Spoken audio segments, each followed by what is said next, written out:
Hi mga Lods, welcome to my small garden. May ipakikita na naman ako sa inyo ngayon. Tara na.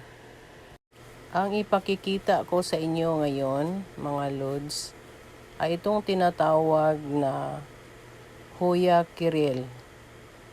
Ito rin ay tinatawag na Heart Hoya or Sweetheart Hoya kasi kurting puso yung mga dahon niya. At may border na creamy white ang mga leaves niya.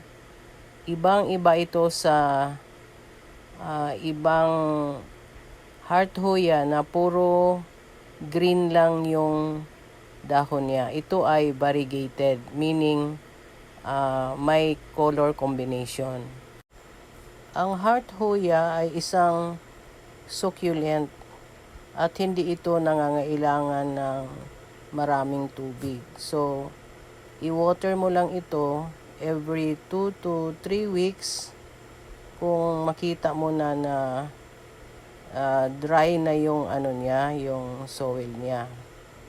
Itong sa akin, last week ko pa ito nadiligan, kaya hindi ko pa ito didiligan ngayon.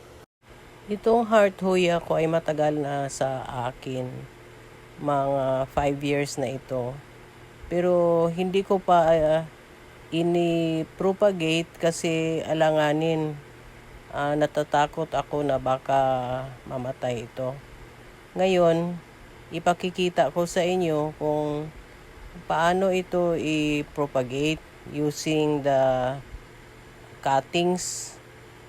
Kasi makikita mo yung niya, mga ugat niya.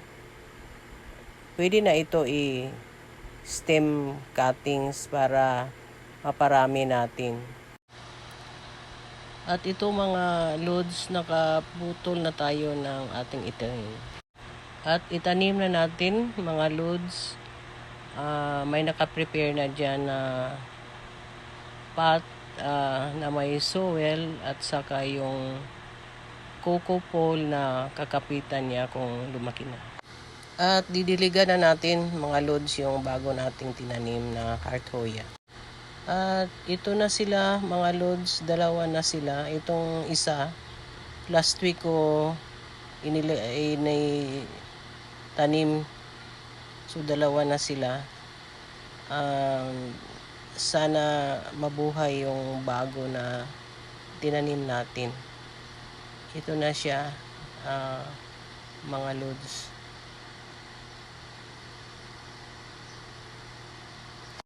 Salamat mga loads, and follow for more.